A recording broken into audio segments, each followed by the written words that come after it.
Gênese no Lar. Mais um evangelho para os corações. Manhã de bênçãos, de oração, de intercâmbio. Obrigado, Senhor, pela vida. Obrigado pela família, pelos amigos. Obrigado pelo trabalho, pelo estudo, pela oportunidade, pela saúde. Obrigado pelo vestuário, pelo alimento. Obrigado por tantas bênçãos.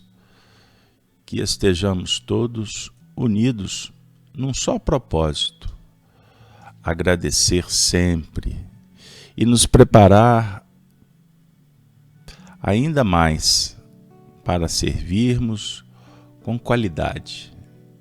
Eis a grande dica que a Casa de Kardec Amélie Boudet tem oferecido ao longo desses 13 anos de trabalho, de estudo, de festividade fraternal. Olha que beleza. Muito obrigado a todos vocês que estão conosco ao longo da semana. Hoje, em especial, dia 28 de junho do ano de 2021, nós vamos dar continuidade às nossas reflexões e, atualmente, nós temos nos esforçado para acompanhar os ensinamentos de Allan Kardec contido no livro A Gênese, os milagres e as predições segundo o Espiritismo. Estamos trabalhando o capítulo 18. Que bela obra!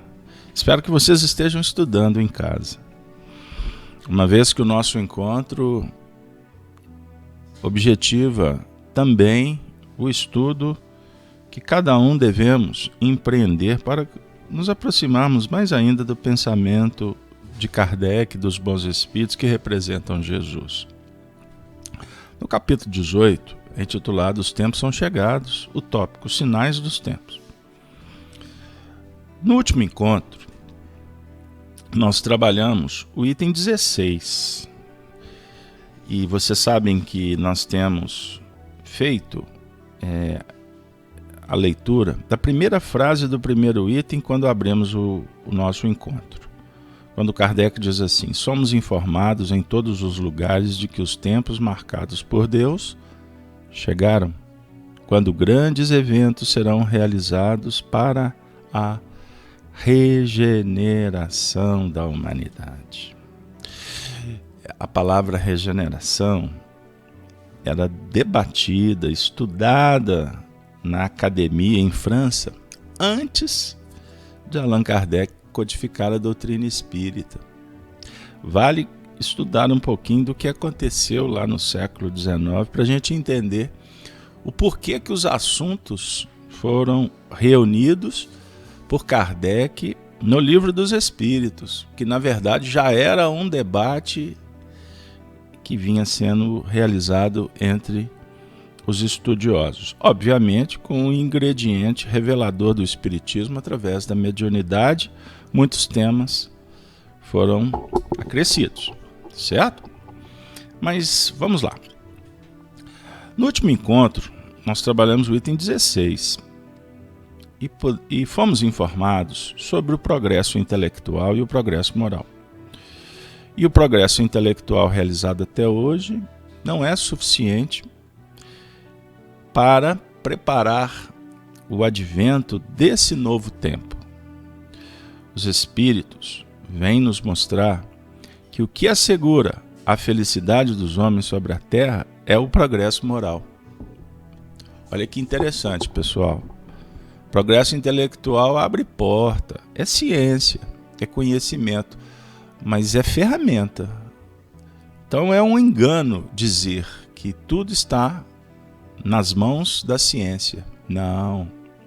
Nós temos, o Espiritismo se apresenta com 3 pilares fundamentais: a filosofia, a ciência e a religião. Prestem atenção nesse ponto. Lógico que a religião que o Espiritismo nos sugere é a religião do coração. É a religiosidade que é uma aptidão, sabia? No mundo primitivo, a fé cega. Nesse novo mundo, uma fé raciocinada. Então é uma religião, sim.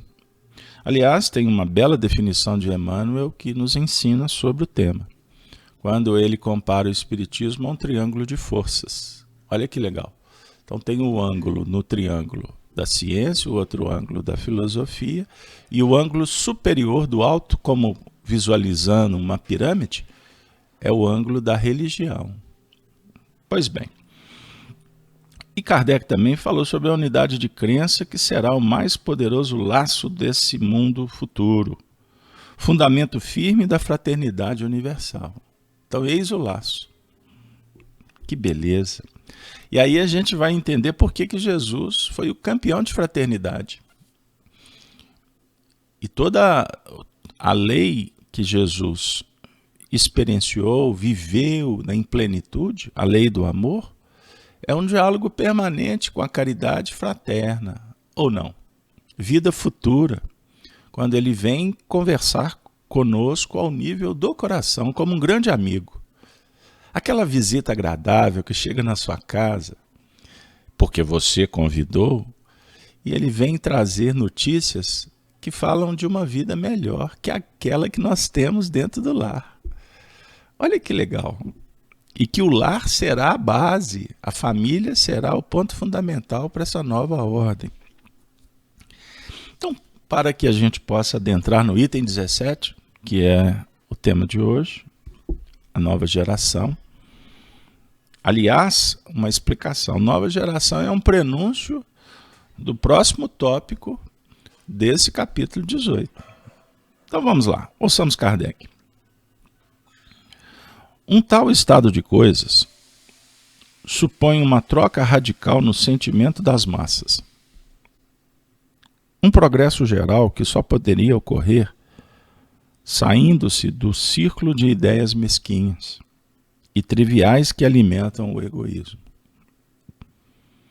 Em diversas épocas, pessoas capacitadas têm procurado conduzir a humanidade para esse caminho. Mas a humanidade, ainda imatura, permanece surda aos seus ensinamentos, como uma boa semente caída sobre a terra. Atualmente, olha só, ele escreveu esse texto por volta do ano de 66, 67. O livro foi publicado em 68. Atualmente, a humanidade está madura para dirigir seu olhar sobre os horizontes nunca antes vistos, assimilando amplas ideias e compreendendo o até então incompreendido. A geração que desaparece levará com ela seus preconceitos e erros. A geração que surge, banhada numa fonte mais pura, imbuída de ideias mais saudáveis, imprimirá ao mundo um movimento ascendente,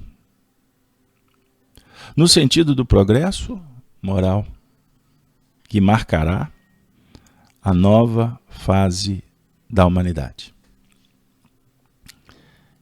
Gente, essa é uma das mais belas revelações que o Espiritismo traz para os nossos corações, num diálogo atualíssimo quanto à mensagem oferecida por Jesus. Meu reino não é desse mundo, há muitas moradas na casa do meu Pai, vou preparar-vos lugar, voltarei para vós. Lembra? Sempre é muito bom, né? Recordar Jesus. Ele, o campeão do túmulo vazio. Com Jesus não temos mais morte. E a grande novidade, ele ofereceu no terceiro dia, quando voltou do reino dos mortos, para dizer: a paz seja convosco. Essa é uma das frases mais bem formuladas de toda a história universal. Foi pronunciada por um espírito desencarnado para toda a humanidade, A paz seja convosco. Todos os nossos medos são solucionados com a imortalidade. As nossas dúvidas, as nossas inseguranças, não tem sentido quando você começa a vislumbrar além do horizonte, não algo que deve ter, mas algo que tenha. Para fazer parafraseando o Roberto e o Erasmo, né? Além do horizonte deve ter algum lugar bonito para se viver em paz. Deve ter. Para nós tem. Já é convicção, já é uma certeza. Mas não basta vislumbrar o futuro e não agir no presente, porque precisamos de nos matricular nesse futuro, nessa nova ordem das coisas. Por isso nos reunimos pelas manhãs, vencendo os obstáculos, as dificuldades. Reservamos um tempo para mergulhar dentro do coração e cuidar da alma. É verdade. Pois essas inspirações da manhã sugerem que recordemos, nos apoiemos ao longo do dia, naqueles momentos de tomar uma decisão, de se comportar, de agir junto com os semelhantes, com a natureza. Na hora de você preencher um cheque, pagar uma conta, acessar um transporte público, é o momento da vivência do Evangelho. Já pensou nisso? São nas mínimas coisas que nós vamos fundamentando esse novo tempo. A geração que desaparece levará com ela seus preconceitos e erros. Nós não estamos constatando grandes mudanças nesse cenário? Só que, como Kardec já anunciou para a gente nos itens anteriores, que todas as mudanças elas acontecem em meio a muitos embates, lutas do mundo antigo que não quer abrir espaço para o mundo novo. Há uma ansiedade, há uma insatisfação que caminha nos horizontes sociais. E se nós formos observar com os olhos imparciais, vamos subir ao monte, vamos observar o vale. Quanto mais você subir, menos você verá as anomalias ou as depressões do solo. Vamos falar assim. Porque você está se elevando. Então você passa a ver lá embaixo tudo num cenário bem plano, não é verdade? É uma imagem assim. Quando a gente está embaixo, aí sim a gente vê os montes, né? A gente vê as alterações geográficas, geológicas. Enfim, o que nós queremos dizer com isso?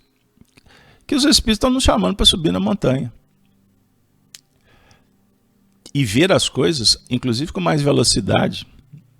Vou fazer uma brincadeira, porque a ciência hoje prova que no alto as coisas passam mais rápido. No vale tudo é mais lento. Envelhece com mais lentidão. No alto você envelhece rápido. Metaforicamente, no alto você adquire sabedoria. Porque você terá mais condições de ver os fatos. Então nós nos deparamos com os noticiários, o que nos visitam em família, que muitas vezes nos sugerem uma certa dificuldade, né? Uma perplexidade em determinados momentos, com tantas incoerências, ingerências, incompetências.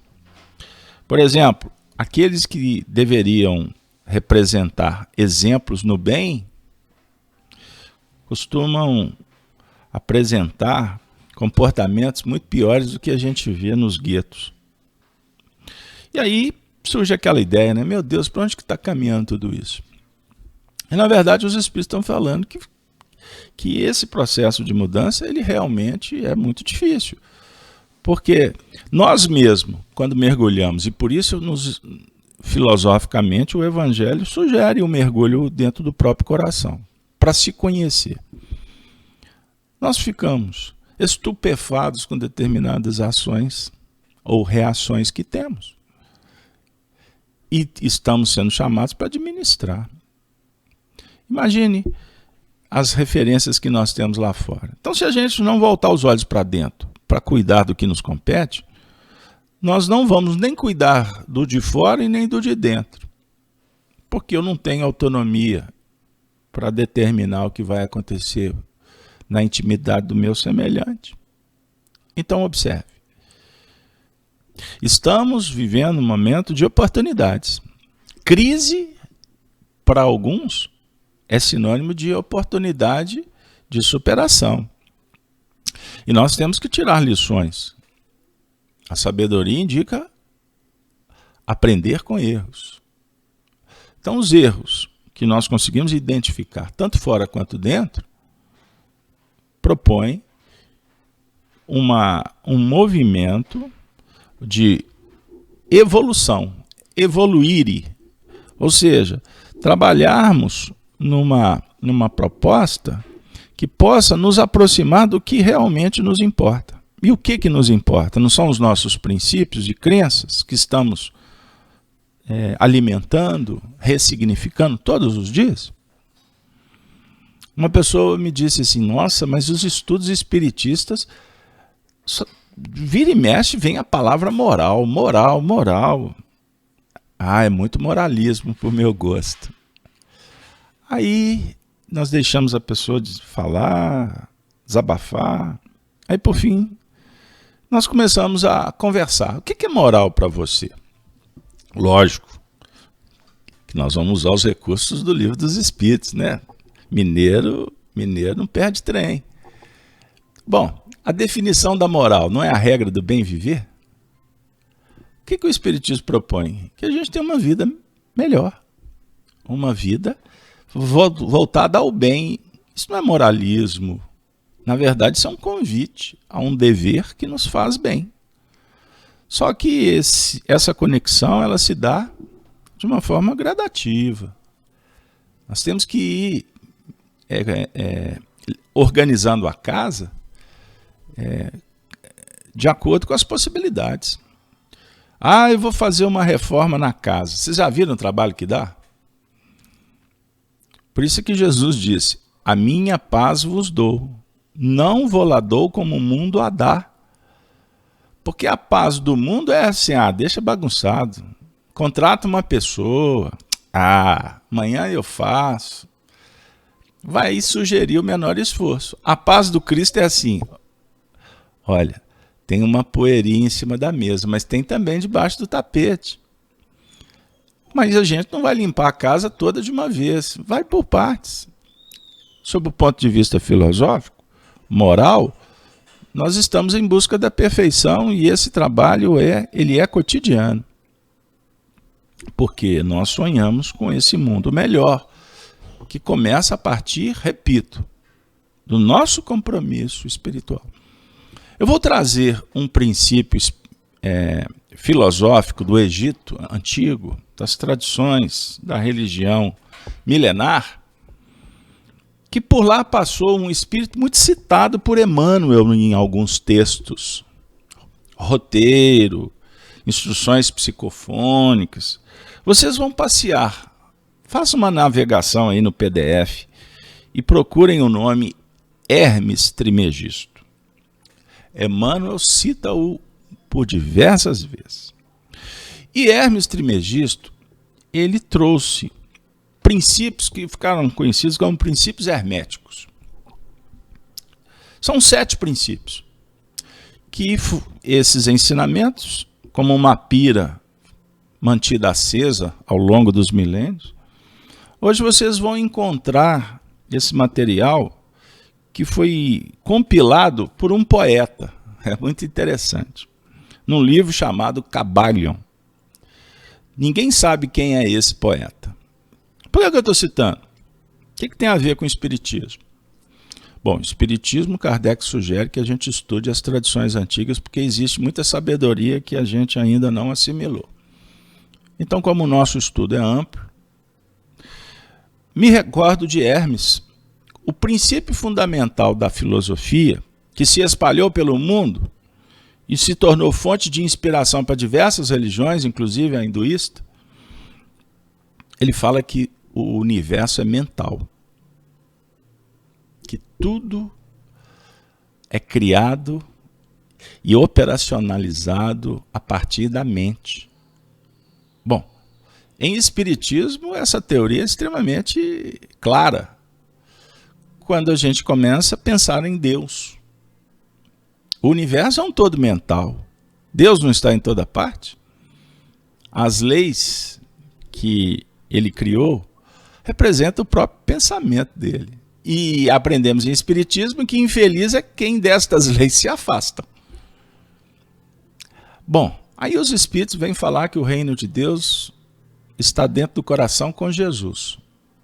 Então Jesus dialoga com a gente, dizendo assim, ó, pessoal, não busque fora o que está dentro. Olha que beleza. Aí ele dá uma dica. Amai-vos uns aos outros, como eu vos amei. Sede brando, seja pacífico, seja humilde. Eu pergunto para vocês, Jesus está se referindo às causas. A causa determina o efeito. Então o pensamento e os sentimentos são gerados no campo mental. E a nossa vida é toda regida por estas decisões, que partem de nós mesmos. Então a sua vida pode ser feliz, ou melhor, sua vida pode ser qualificada ou menos qualificada. Você pode investir mais nos acertos do que nos erros, principalmente quando você planeja e aprende com aquilo que não deu certo. Naturalmente, se você vibra no bem, o bem faz parte do seu universo, do seu mundo mental. Então, com isso eu concluo, existe um universo macro e o micro. O macro é a própria criação, os sistemas, as galáxias, os universos. E você tem um universo interior. O problema é quando você acha que tudo no universo macro gira em torno de você. E que você é a pessoa mais importante de todo o sistema. Ou seja, quando a gente se engaiola na vaidade, é pura ilusão. Agora, quando eu olho para o meu universo interior, valorizando como deve ser valorizado, mas no sentido de que eu preciso administrá-lo, nos planos do desenvolvimento intelectual e moral, eu estarei me harmonizando com o universo sob o ponto de vista geral. Porque as minhas ações serão harmonizadas com as leis. Estarei mais perto, cada vez mais próximo das pessoas que eu amo, daqueles que eu não conheço, porque eu estarei irradiando amor. Ou seja, eu estarei agindo com brandura, com sensibilidade, com ternura. Eu pergunto para você, isso não nos aproxima das pessoas? Porque com brandura, com carinho, eu opero também com paciência, com compreensão, amor, unidade. O mundo futuro, essa nova geração, ela está sendo convidada para esse território, mas para chegar lá, duras penas. Não pensemos que seja fácil. Então, nós vamos observar que esse movimento ascendente, ele marca uma nova fase. Todos aqueles que estiverem sintonizados com essa nova fase, estão trabalhando a sua saúde, estão trabalhando o equilíbrio no lar, estão trabalhando a qualidade no que faz, do ponto de vista profissional. Enfim, nós estamos, na verdade, fazendo uma conexão dos nossos sentimentos, da moral, com essa luz da nova era. Bem-aventurados. Teremos força para suportar as intempéries, porque teremos elementos, conhecimento, embarcações para fazer a travessia. Eu pergunto para você, isso dialoga, essa teoria, tem a ver com o que Jesus propôs? Por exemplo, conheça a verdade vos libertará.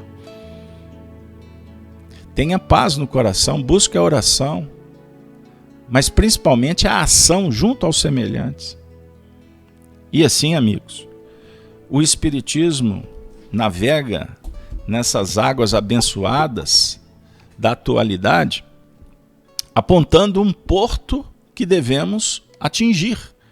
É o porto seguro da felicidade desse mundo novo.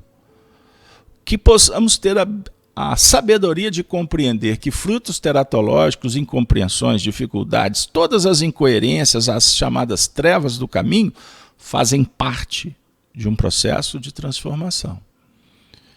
E nunca desanimar, porque no cenário ilusório o que tem espaço são as teorias do materialismo dialético, das convenções, das ideologias que, por exemplo, sugerem a aprovação do aborto, os preconceitos, os ataques entre classes, os dogmas que são fomentados pelo egoísmo. Por exemplo, a minha religião é melhor do que a sua.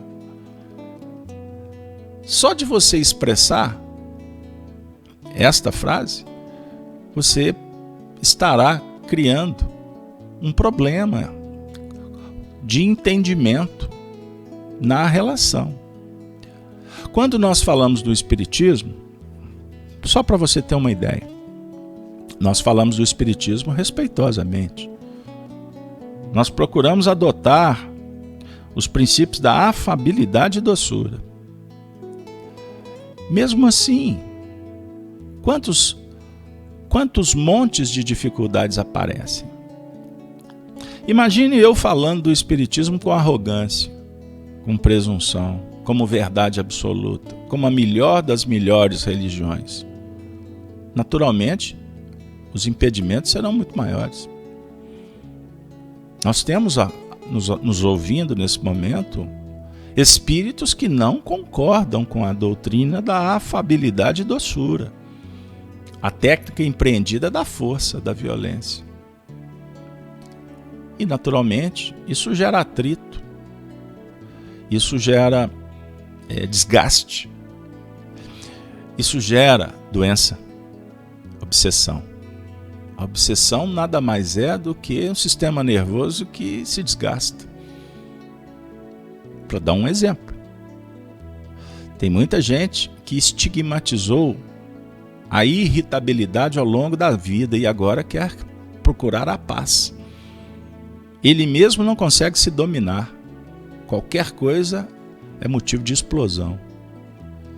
Eu pergunto para você, isso não é obsessão? Começou com a auto-obsessão. E naturalmente abre porta para obsessões outras, inclusive vindo até de encarnados. E em alguns casos, sabem que o indivíduo tem estupim curto, encontra estratégia para fazer com que a tampa exploda. Então existem... O egoísmo, ele sugere a teoria da separatividade, que são rupturas em relacionamentos que estabelecem, portanto, painéis sombrios.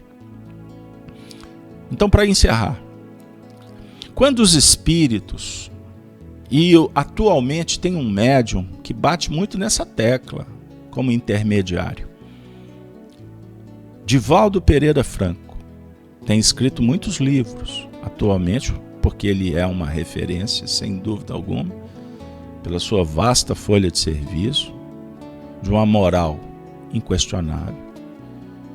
Os espíritos têm falado por Divaldo, em livros e em palestras, que a pior pandemia que nós enfrentamos na atualidade é a moral. Ele quase que é uma voz que clama no deserto, e por sinal muito atacado. Porque eles, os espíritos, estão nos dizendo que nós estamos muito com os olhos voltados para a pandemia de um vírus, mas na verdade isso é um recado que nos visita, para a gente entender os erros, as escolhas que nós fomos fazendo ao longo dos milênios. E somos nós os responsáveis pela sociedade hoje ter muito mais pujança no plano do materialismo, da ganância, da vaidade, da ambição,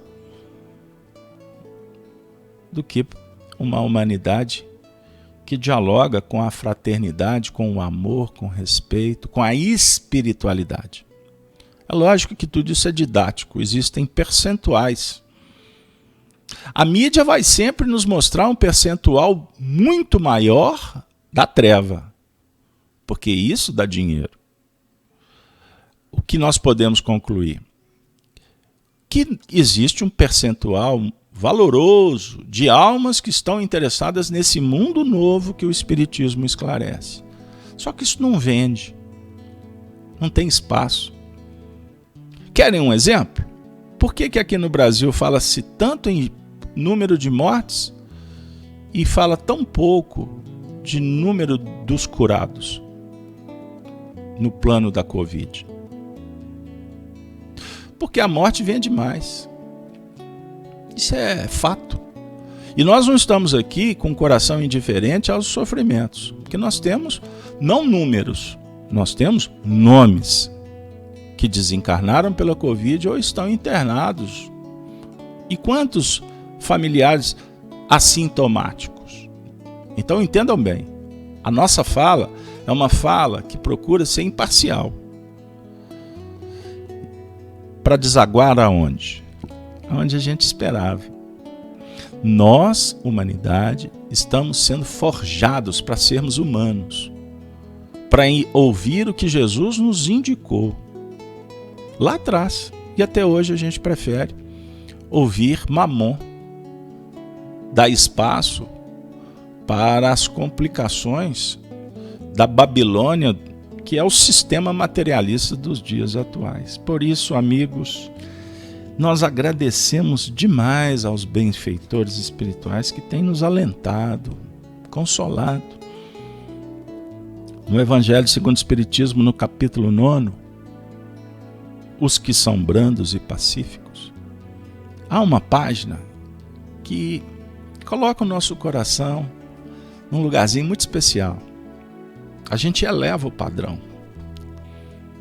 Quando Lázaro, em nome da espiritualidade, oferece a afabilidade e a doçura, dizendo assim, como um conselho para a gente começar a semana: a benevolência para com os seus semelhantes, fruto do amor ao próximo, produz a afabilidade e a doçura, que lhes são as formas de manifestar-se. Entretanto, nem sempre há que fiar nas aparências. A educação e a frequentação do mundo podem dar ao homem o verniz destas qualidades. Olha que coisa! Quantos há cuja fingida bonomia não passa de máscara para o exterior? De uma roupagem cujo talhe primoroso dissimula as deformidades interiores? O mundo está cheio dessas criaturas, que têm nos lábios o sorriso e no coração o veneno, que são brandas, desde que nada as agaste, mas que mordem à menor contrariedade, cuja língua, de ouro, quando falam pela frente, se muda em dardo peçonhento quando estão por detrás. A essa classe também pertence esses homens, de exterior benigno, que tiranos domésticos fazem que suas famílias e seus subordinados lhe sofram o peso do orgulho e do despotismo, como a quererem desforrar-se do constrangimento que, fora de casa, se impõe a si mesmos. Não se atrevendo a usar de autoridade para com os estranhos, que os chamariam à ordem, acham que pelo menos devem fazer-se temidos daqueles que lhes não podem resistir. Envaidecem-se de poderem dizer: aqui mando e sou obedecido, sem lhes ocorrer que poderiam acrescentar: e sou detestado. Não basta que os lábios manem leite e mel, se o coração, de modo algum, lhes está associado.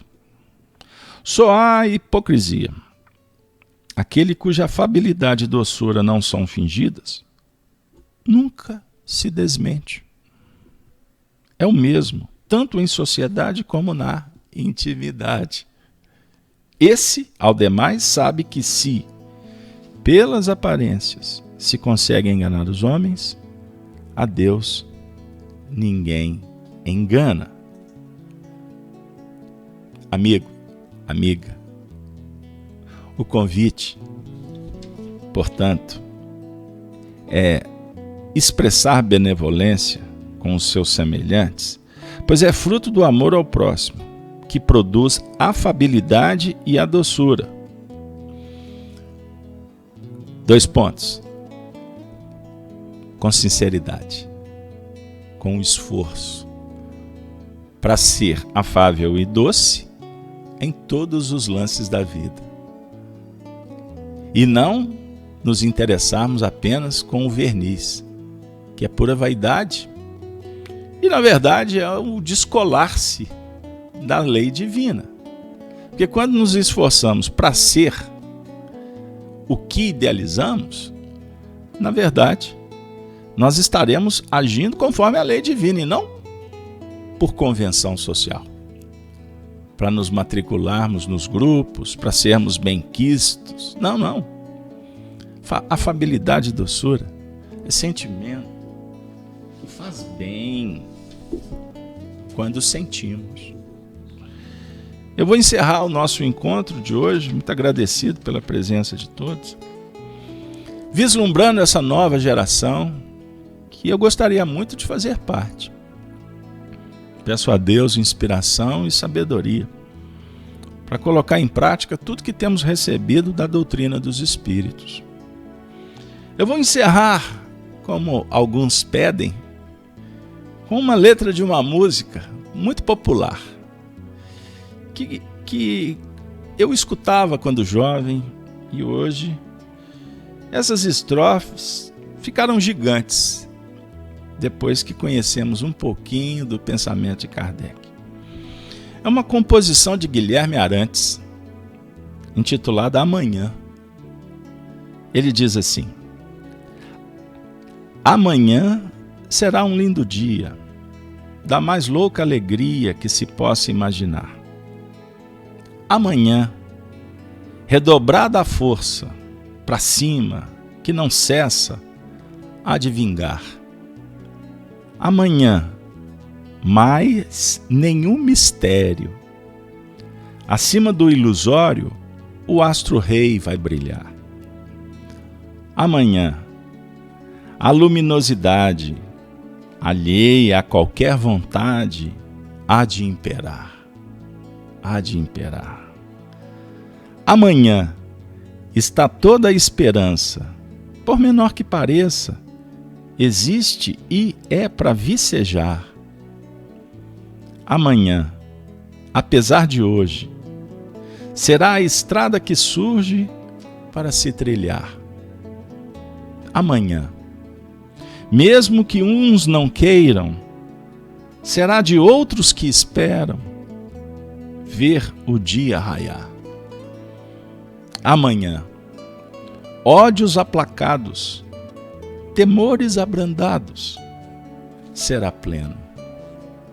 Será pleno. Amanhã, rogamos a Deus que comece hoje, na sua manhã. Gênese no lar. Mais um evangelho para o nosso coração.